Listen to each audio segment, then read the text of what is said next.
A bold robbery in Thailand sets off a dangerous search for a legendary secret. Luke Purdue, once a respected archaeologist, is now on the run. He races through busy streets in Bangkok with a rolled-up painting in his bag. A man named Kasim stops him, claiming the painting doesn't belong to Luke. But instead of backing down, Luke plays it cool until things get tense. He takes off, jumps onto a motorbike and speeds through the chaos of traffic, noise, and shouting crowds. Within seconds, he's gone, the painting still with him. Later, on a train heading to Chiang Mai, Luke runs into someone much more dangerous. Her name is Esme. Calm, quiet, and completely in control, she sits across from him and calmly makes a threat. She calls herself the Hand of Mercy and says the people with her are the Hand of Judgment. Luke tries to talk his way out, but the air is thick with tension. He creates a distraction and slips away again, this time by diving into the crowd and vanishing. Two escapes, one mysterious painting. The chase has officially started.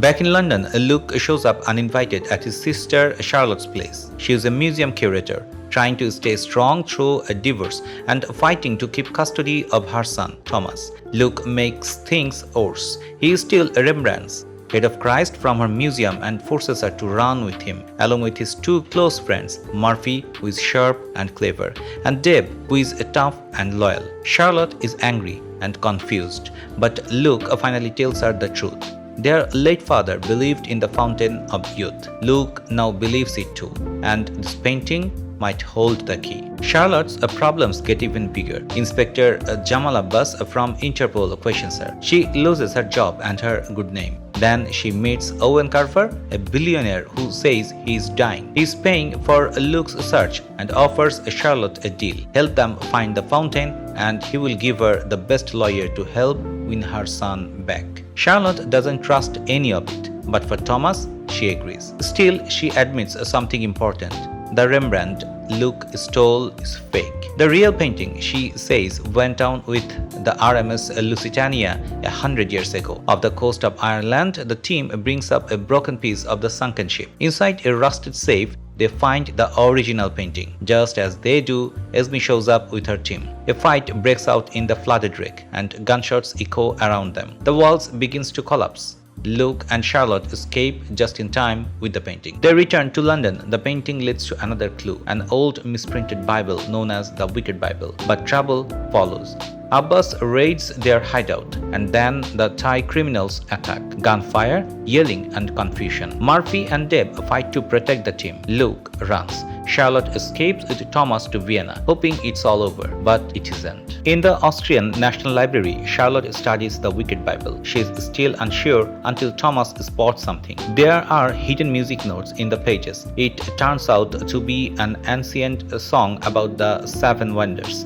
With help from a modern technology that scans inside stone, they find out where the fountain really is, underneath the Great Pyramid of Giza in Egypt. Esme goes to her leader, the elder of the protectors of the path. This group has kept the fountain secrets for centuries. She is told to stop Luke no matter what.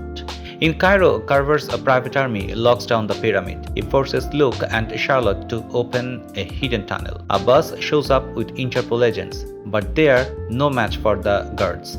Deb is shot trying to protect Murphy. Esme and her protectors break in and take down Carver's man. She and Abbas go after Luke's team into the tunnel. Deep under the stone, they find a hidden chamber glowing with strange water. Charlotte quickly realizes the truth. The water gives life, but it takes it from someone else. Carver, who is actually not sick at all, pulls a gun on Luke. He wants to live forever. He shoots Luke in the arm and tells him to taste the water. As Luke's blood touches the water, he sees a terrifying vision. He could live forever, but only by draining the life from Charlotte and Thomas. That's the price. Luke backs away, and suddenly the wound on his arm heals. The water works, but the cost is too high. Carver drinks anyway, and it destroys him. His body breaks down. His face ages in seconds. He is drained of everything. Esme locks the chamber with a key, leaving Carver trapped forever. Back outside, Abbas agrees to blame everything on Carver. The team is finally saved.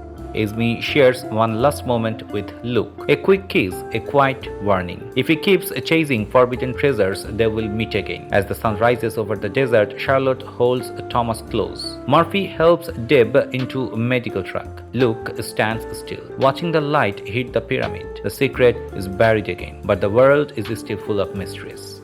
And for Luke and Charlotte, this was just the beginning.